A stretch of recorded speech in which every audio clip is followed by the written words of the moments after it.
Welcome back, guys. In this lecture, we are going to discuss about the React hooks. Let's start with the definition of React hooks. Hooks are a new addition in React 16.8. They let you use state and other React features without writing a class. As we know, functional component is a stateless component. Means we cannot implement the states and component lifecycle in functional components. That's why up to the previous lecture, we have used class components for writing programs. With the help of these React hooks, we can implement all the features of class components like states and lifecycle methods in functional component also. That's why we have to use React hooks in functional components. Now let's see what are the hooks that we're gonna learn in the coming lectures. Commonly used hooks. The first hook we are going to discuss is useState hook. It is similar to the setState in class component. SetState is one of the method in class component which is used to manipulate the data that has defined in the state object. If you want to declare any variable in class components, we have to use the state object. In that state object only, we have to declare that variable. After declaring that variable, when you want to manipulate that variable, we have to use the setState method in class component. When it comes to functional component, we have to use the useState hook. With the help of this useState hook, we can declare the variables and we can manipulate the variables. Now we will see the second hook. The second hook name is useEffect. It is similar to the component didMount method in class component. Component didMount method is a lifecycle method in class component. It will be executed automatically whenever the class component is rendered. We need not to call that component didMount method. This useEffect hook also used for the same purpose. It will be executed automatically whenever the functional component is rendered.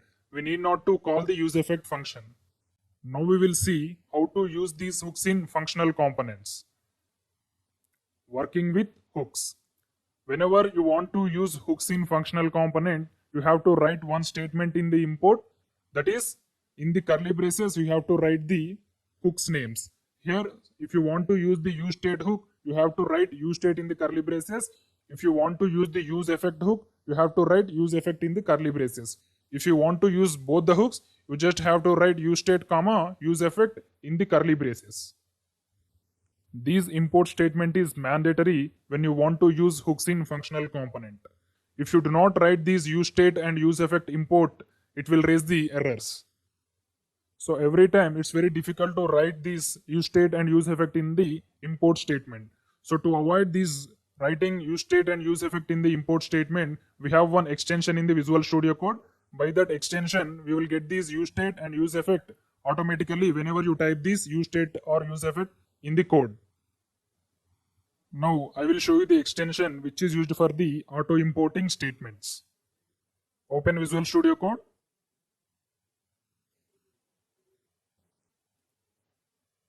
Here you can see the Visual Studio Code is open. This is the dummy Hello World project. Now in this project, I will explain the extension which are used for writing useState and useEffect hooks. So first click on these extensions and here type auto import. Auto import. If you type auto import, you can see here auto import ES6 TS.js. Click on this extension. Here you can see auto import ES6 TS, JS6 and TS6.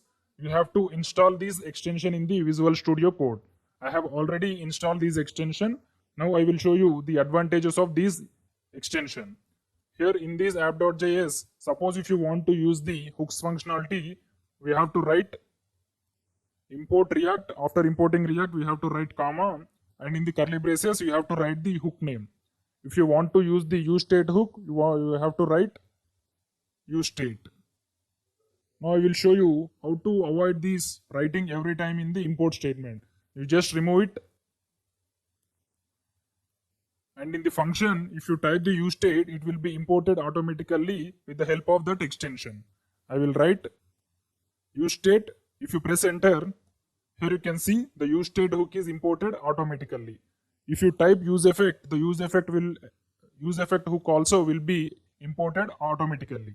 I will write useEffect. I am pressing enter. Here you can see the use effect hook also imported automatically. So that's why you have to install this auto import extension. So we can avoid writing every time the import statement in the applications. I will show you the one more extension which is used for developing React applications. Remove these auto import from the statement and type simple React snippets. Simple React snippets. So click on this extension and install it. I have already installed it. Now I will show you the advantages of installing this extension. I will close it.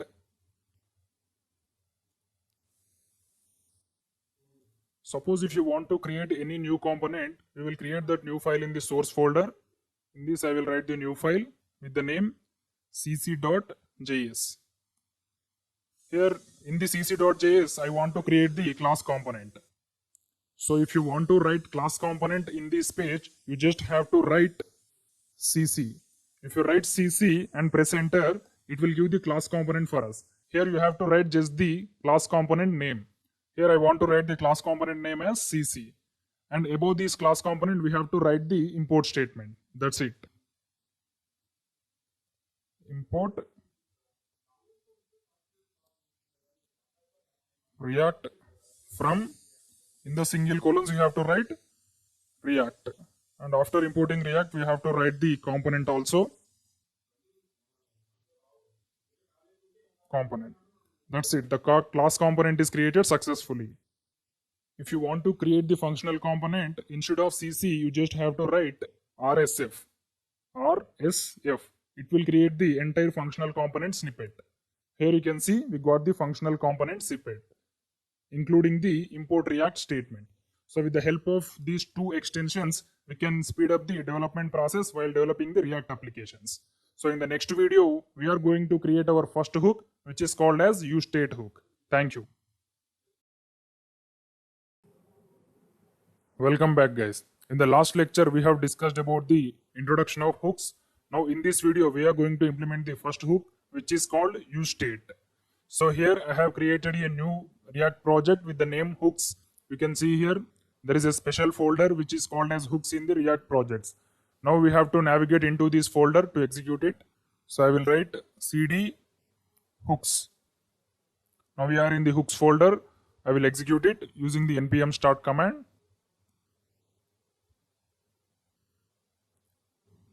Here you can see the application executed successfully. Now we will open Google Chrome and I will paste the link localhost 3000 in the Chrome URL.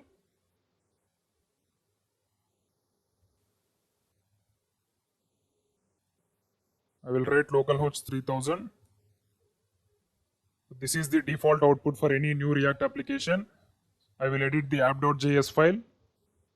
So click on this hooks folder and expand this source folder.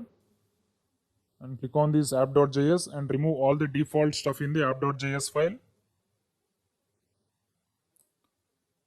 And we will write one simple h1.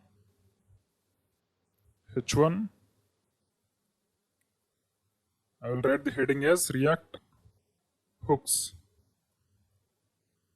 Now we will see the output. Here you can see the default stuff has gone. Now we have only one h1 text in the page with the text React hooks. Now we are going to implement the first hook, useState.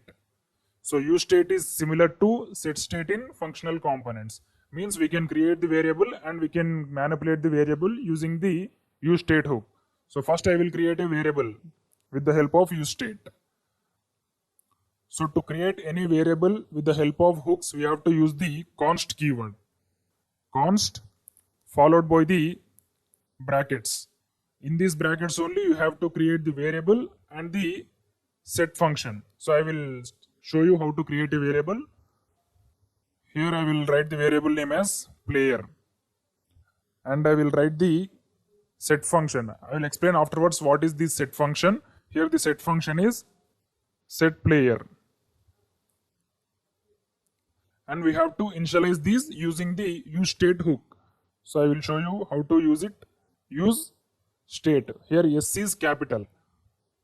In the brackets you have to initialize this value, player value. Here the player is a string. I want to initialize this player with any name. So I will write the value as Sachin. This is the default value for player. Now I want to use this player variable in the HTML content. So it is similar to class components. We have to use that in curly braces. I will write h1 text. I will name this as the declared player is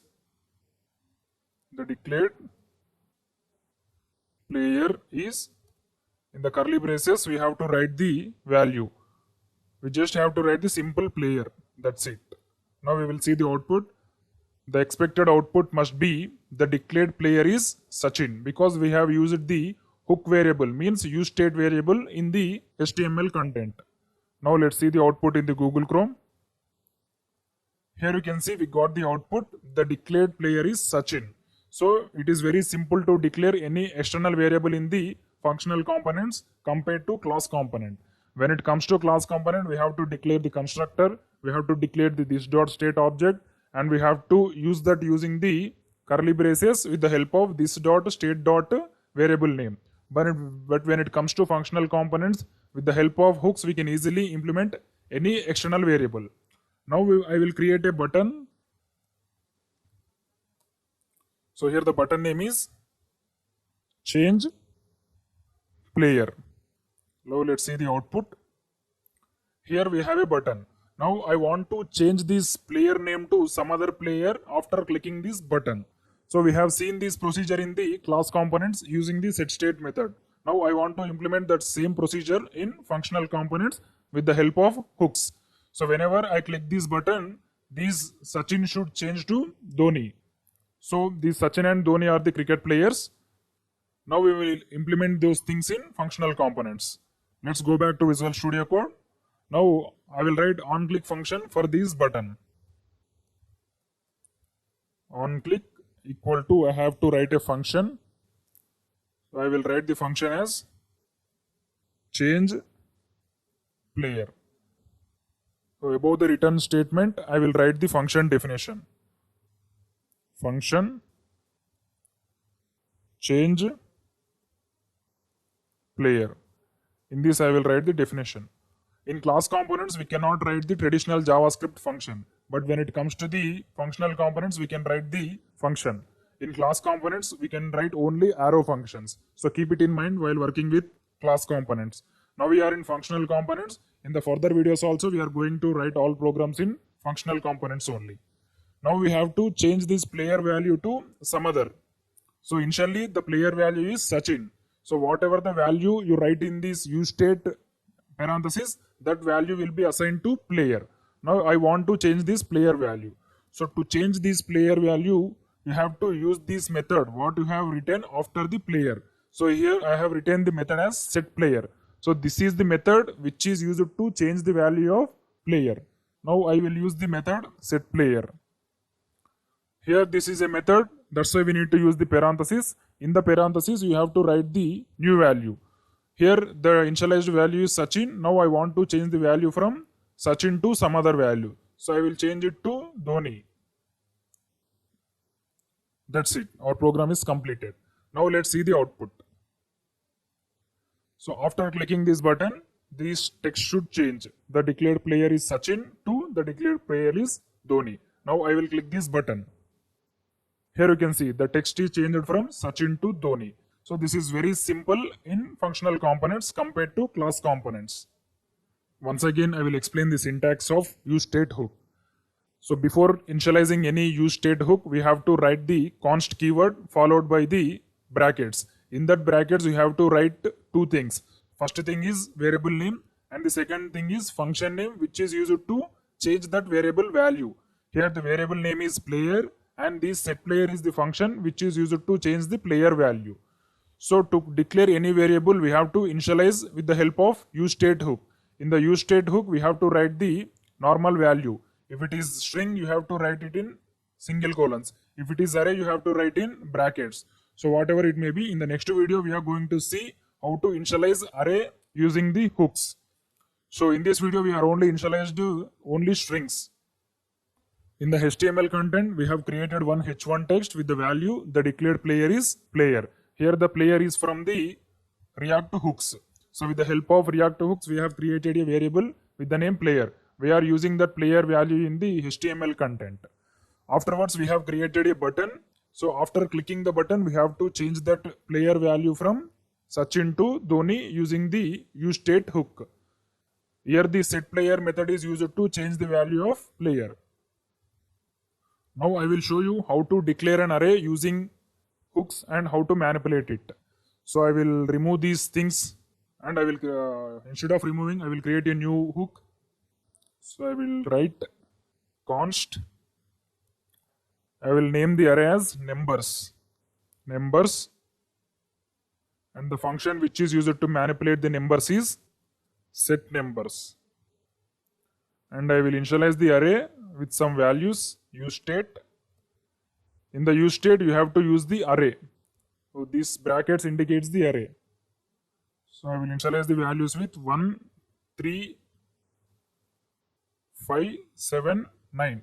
Here the all values are odd numbers. After clicking the button, we have to change the array values to even numbers. First, we will display this array in h1 text. So I will create one h1 text. h1. The declared numbers are, in these curly braces, I have to write the array name numbers. That's it. I will press Ctrl S. Now let's go back to Google Chrome.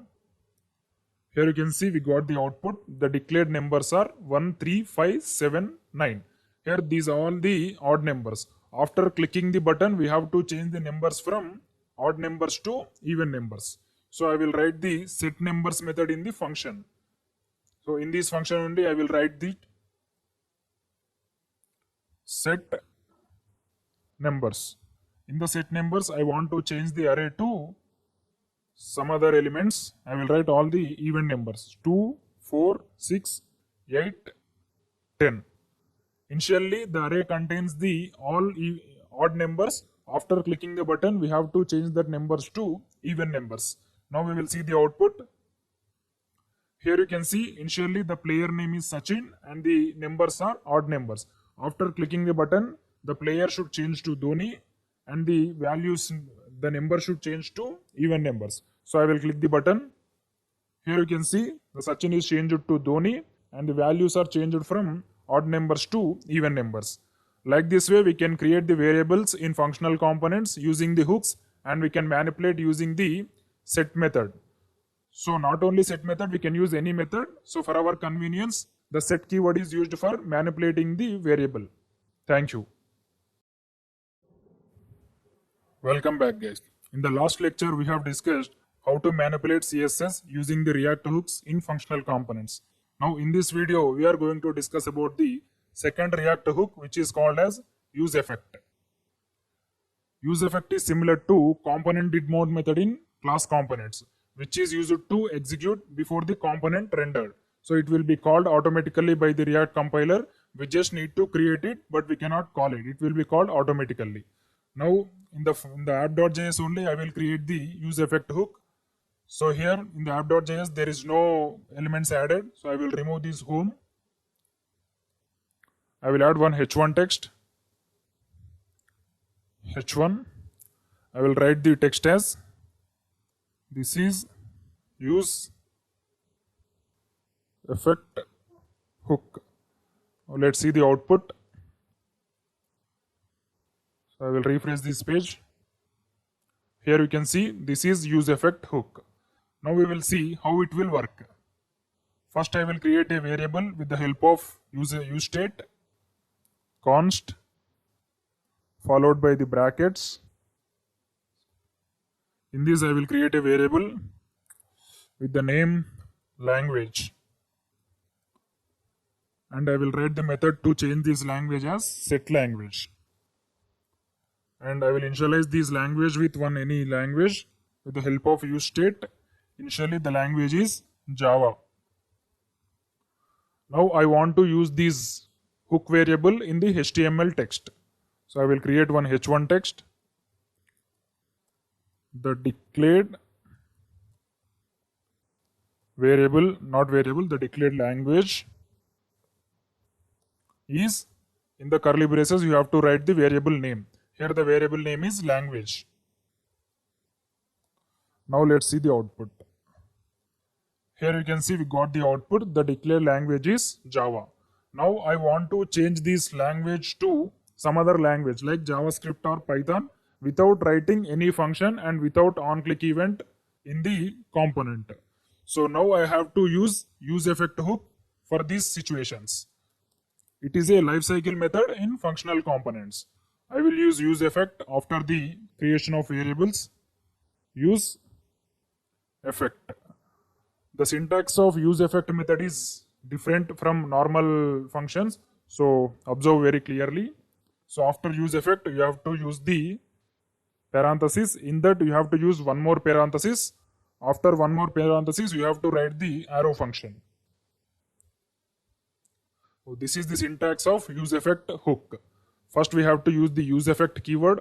Afterwards, we have to use the parenthesis. In that parenthesis, you have to write the arrow function. Arrow function syntax is parenthesis followed by the arrow keyword. Afterwards, you have to write the curly braces. This is the syntax of useEffect. And after the curly braces, here you can see after the curly braces, you have to write comma and empty brackets. This is the syntax of useEffect method in functional components. So in this useEffect, I will change the value of language from Java to something other. So I will change set language. In the parenthesis, I will write another language, JavaScript. So here we have created the useEffect function, but we have not called it. It will be called automatically by the React compiler. Now let's see the output. If the output is the declared language is Java, the program is incorrect. If the output shows the declared language is JavaScript, hence our program is correct. Let's see the output. Here you can see the language is changed from Java to JavaScript. Here we have not written any function, we have not written any on-click, and we have not added any buttons also. It is changed by the help of useEffect only. So whenever you write the useEffect function, it will be called automatically by the React compiler, and whatever the statements you write in the useEffect function, that will be executed automatically. We need not to call this useEffect function. Welcome back, guys. In the last lecture, we have discussed how to implement hooks in functional components. Now in this video, we are going to see how to manipulate CSS with the help of hooks in functional components. For this, I will create a new component in the source folder. Right click on the source folder. I will name the component as home. I will name the component as home.js. In this, I will write the functional component syntax. Import React from React. Afterwards, I will write the function followed by the function name.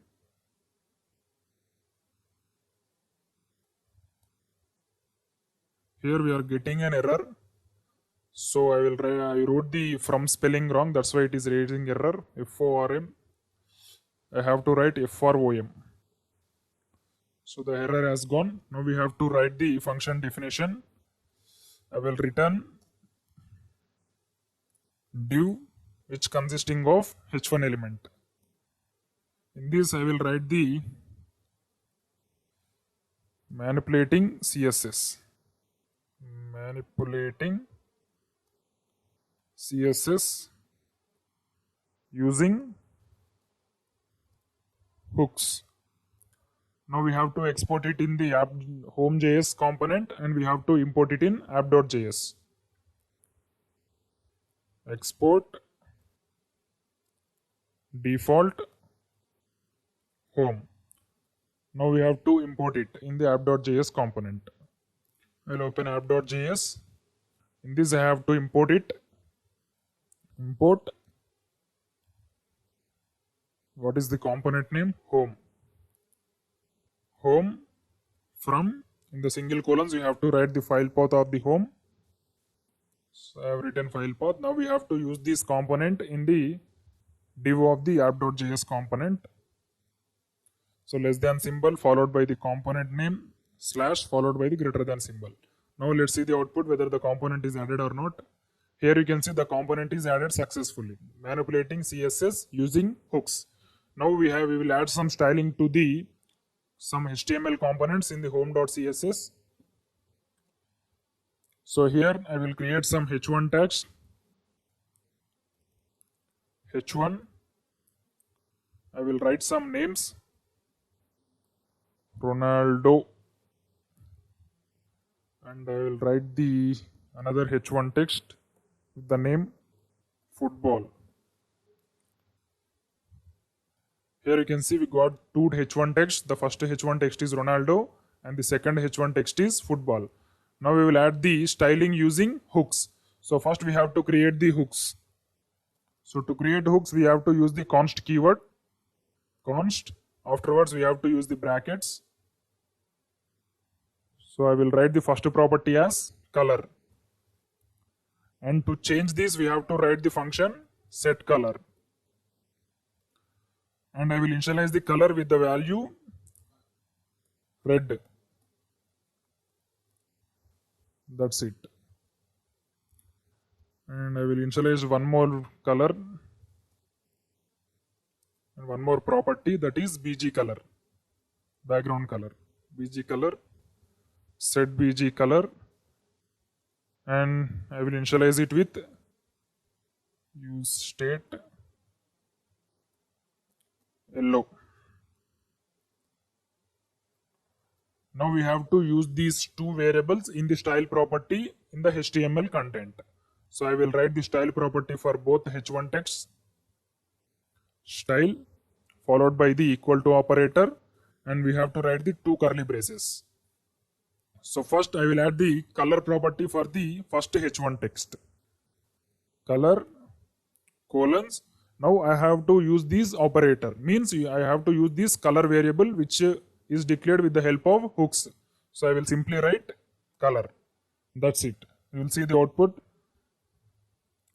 Here you can see the Ronaldo text is changed to red color. Initially the text is black color. We have not added any CSS styling here. We just have created a hook with the help of color and we have initialized the value with red.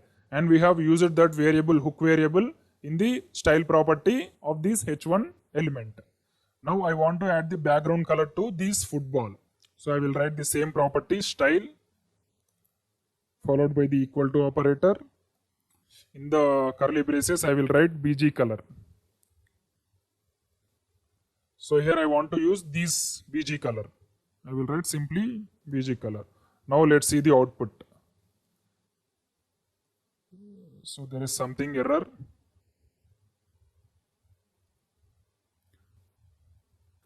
So here we have written the CSS property as bg color. So it is not bg color, it is background color.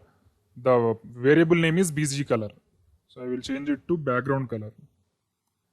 Now I will enter Ctrl S. Now let's see the output.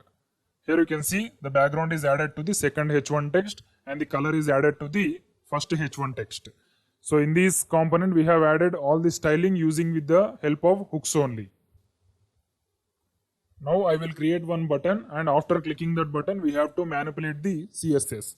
First I will create the button. Button with the name change styling. I will write on click for this button. On click equal to, in the curly braces you have to write the function name. So I want to write the function name as change styling. So above the return I will implement the function with the function keyword change styling. In this function definition we have to use these two methods which are used to change the color, and the second method is used to change the background color. So first I will change the color. Set color. So whatever the text you write in these parentheses, that will be added to this h1 text color. So I want to change the color from red to green. And I want to change the background color from yellow to blue. Yellow to blue. Now let's see the output. After clicking this button, the text color should change and the background color should also change. Now I am going to click this button. Here you can see the text color is changed successfully, but the background color is not changed. Let's see the error. Here we have not used the background color method. We have used the set color only. We have to use set BG color. Set BG color. So this is the method used to change the background color. Now I will press Ctrl S. Now let's see the output. Here you can see the text is changed to red color and the background is changed to blue color. Like this way we can implement the CSS using hooks in functional components, and we can manipulate using the hooks. Once again I will explain how to implement the CSS in functional component with the help of hooks. First we have created two variables with the help of hooks and useState method, and we have initialized the values with red and yellow. Red is color and the yellow is BG color, means background color. Afterwards we have created two h1 text. For the first h1 text we have added the color property, and for the second h1 text we have added the background color property. And we have created a button. After clicking this button, the change styling function will execute. In that change styling function, we have implemented these set methods of the hooks, which are used to change the CSS of these components. Thank you.